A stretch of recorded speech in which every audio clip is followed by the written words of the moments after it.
Yeah, I don't know why this happened either. Fasten your seatbelts. Let's break it down.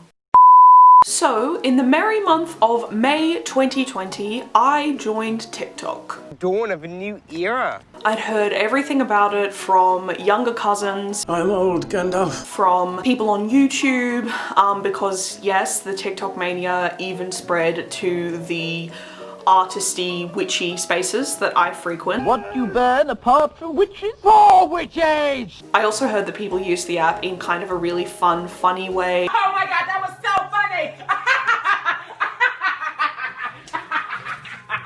Really creative, crazy things like with transitions and aesthetics and stuff like that. Simply mad!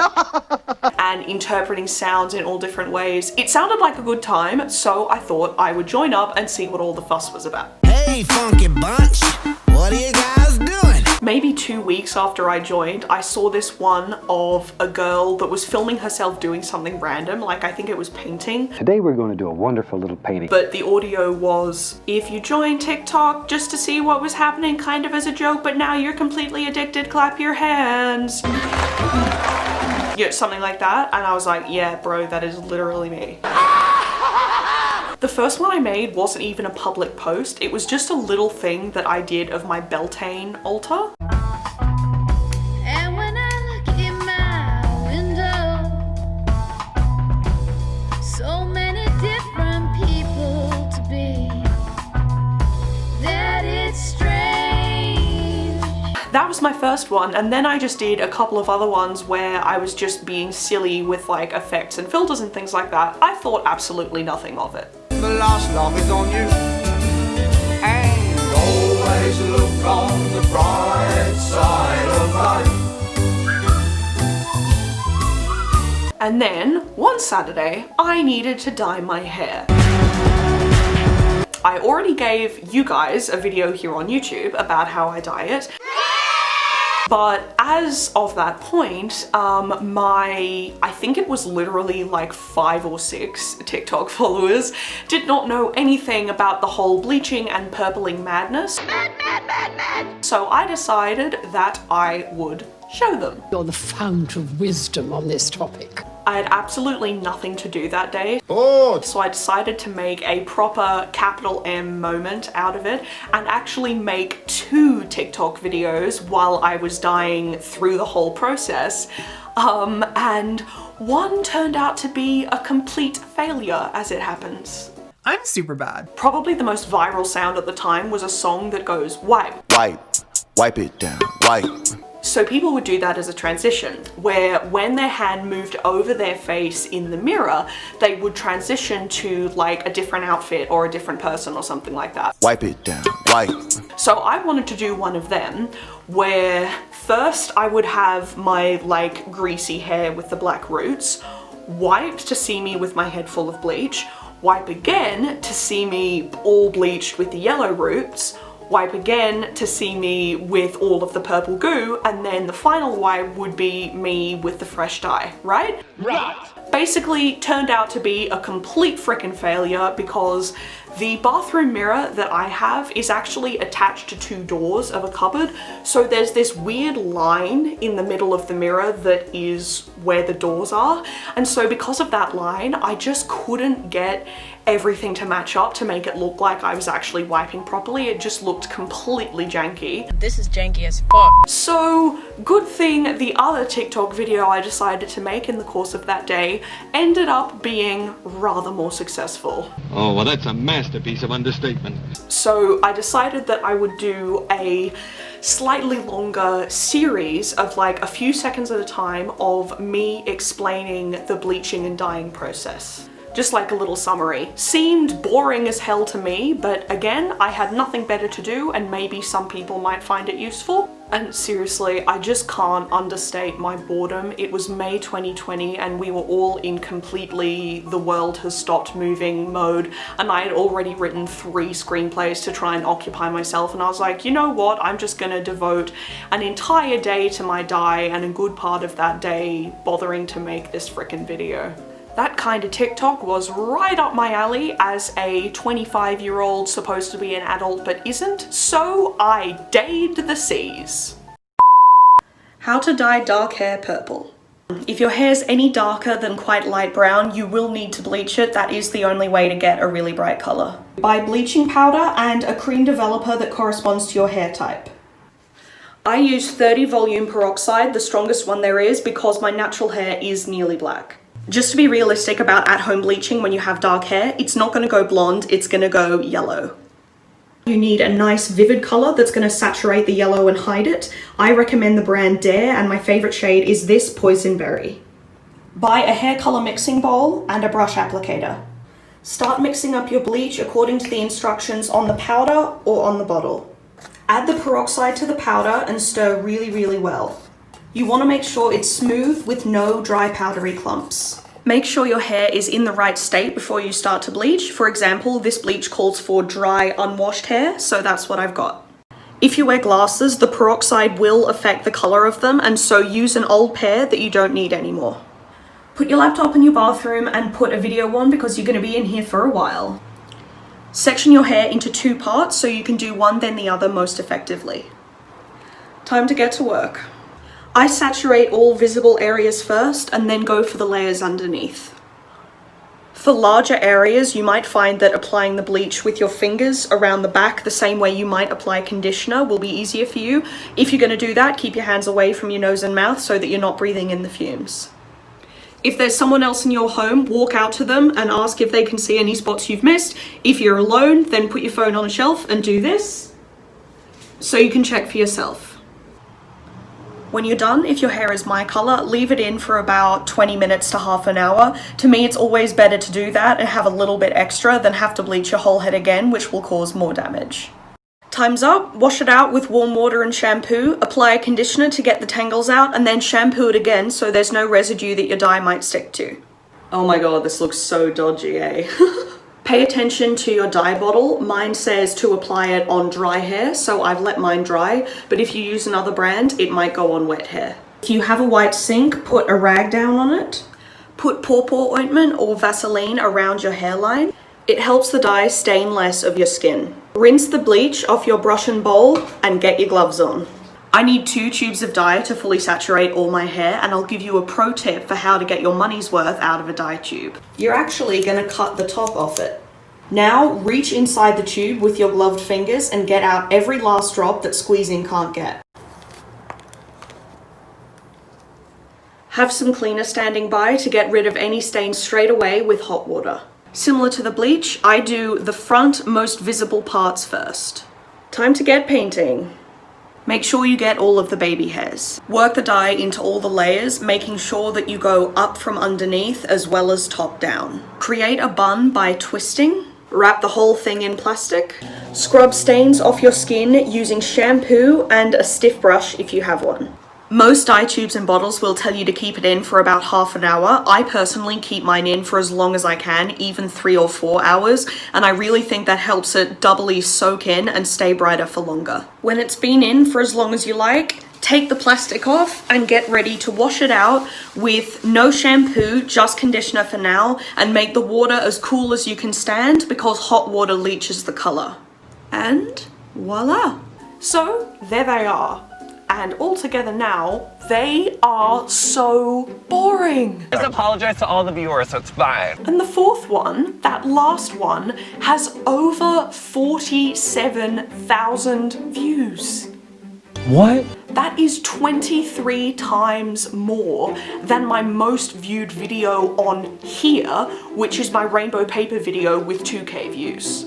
And I put about 1/8 of the time and energy into that goddamn hair dye TikTok 4-part series than I did into that rainbow paper video and a bunch of other ones that I've made. Why the hell did such a boring one have to kind of go viral in a little mini way? This is fine. So, I have a theory as to why my video has 47,000 freaking views, and that theory has 3 parts. Sounds thrilling. Very well, carry on then. So, the chance part. Sheer dumb luck that the algorithm vaulted me to the top of the pile for the hashtag purple hair dye tag that day. Just yeet, up I went. Yeet! Someone who knows about algorithms and other complex computer mechanisms will probably tell me that the word yeet is not an appropriate term for the privileging of an algorithmic process, but yeet suits me, sweetheart, honey, darling. I have this habit recently of squashing those three words together into one, sweetheart, honey, darling. It is unholy and I don't know where I picked it up.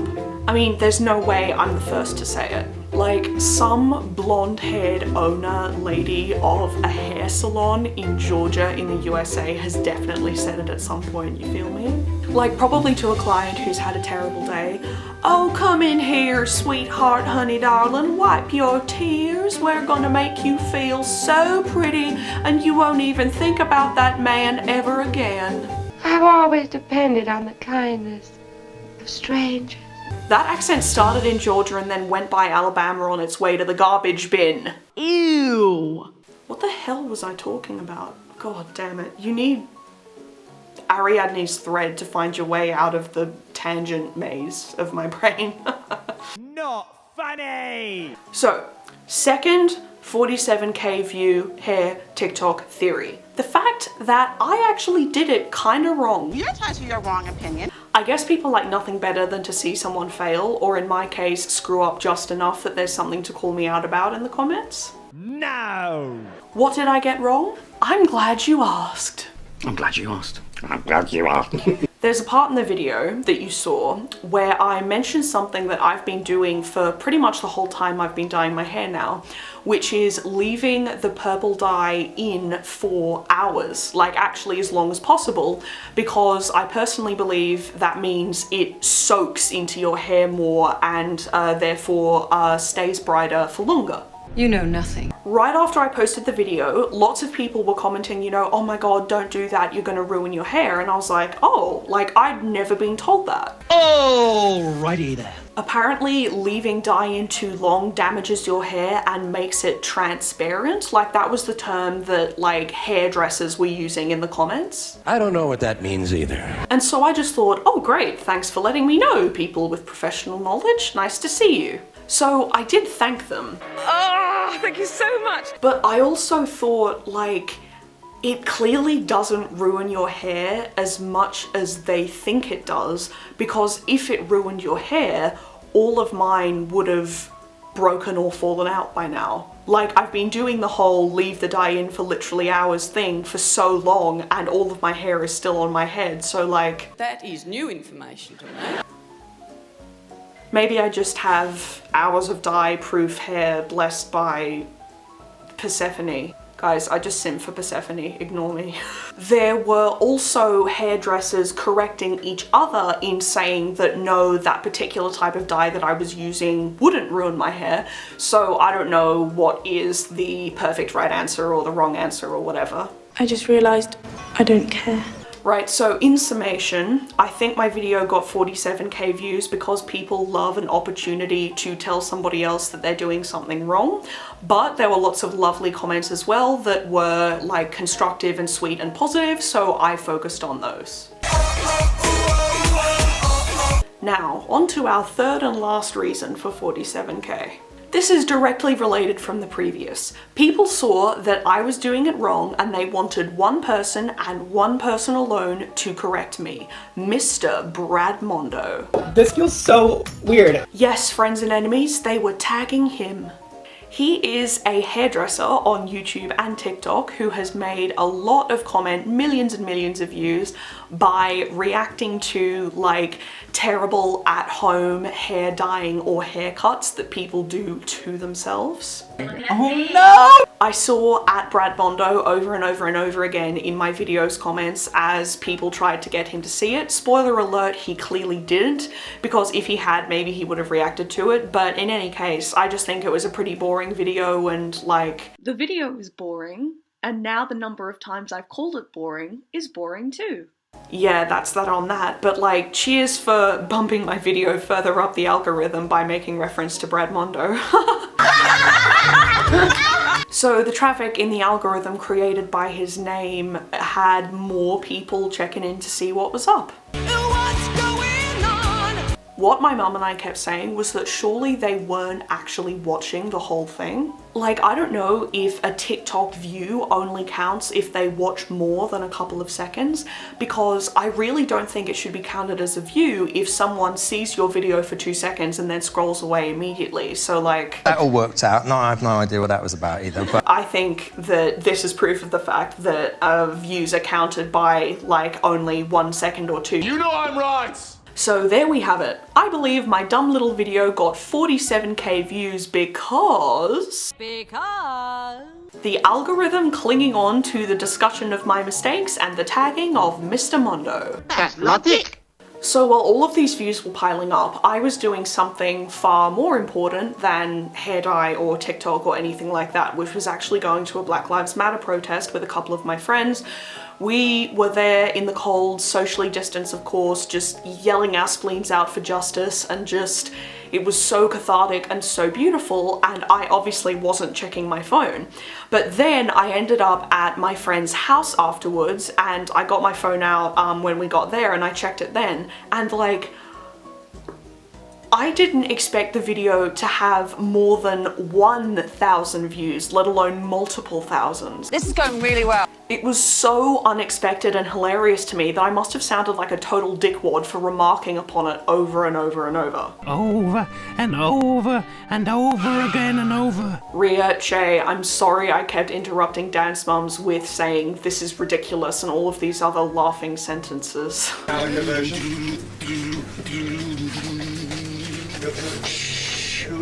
The views just kept coming steadily for like 2 weeks, and I would get up in the morning and just tell my mum how many it had from overnight, and I didn't even have to contextualize it after a while. I would just walk down the hallway and say 25,000.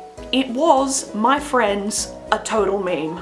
Wow, that's a brilliant story. Cool story, Hansel. I guess all I have to say after 47k is thank you? Thank you for coming. I'll see you in hell. The unexpected avalanche of followers is all relative. Like, 240 is not a lot of followers, but I didn't even think I would ever get to 40. So it's a lot when you think of it in that way. It's genuinely quite stressful. It made me excited to make more TikToks and like actually put proper effort in. I'm learning. That seemed so tiny and insignificant, but it had been so long since I felt genuinely excited about anything since, you know, 2020 whipped all of our plans out from under us.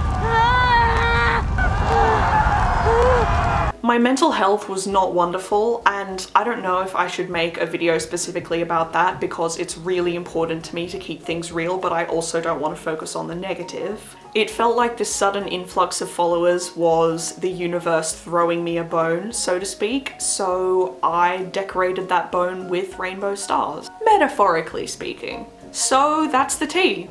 That's why some of my videos going forward will be TikTok compilations. That's where I've been most active because of the short form of it. I would love to capture things on here every day for you guys, but like filming with a proper camera can sometimes be a bit of a palaver, and editing it properly can be a bit overwhelming, especially with the way that I like to edit to make it just how I want it, and that can take a while. And when I'm in a more artistic-y or slow mood, sometimes just the process of filming things the way I want them to be can also take a while. Pretentious much? And also sometimes I'm just not really doing any very filmable things for like days or weeks or sometimes even months. Watching me sitting at my laptop writing a screenplay is pretty boring if you can't see the screenplay yet. My aforementioned mental health state has also meant that doing anything has been pretty difficult, YouTube included. I just have a lot of feelings. So whoever you are out there watching this, watching my TikToks, seeing my Instagram posts,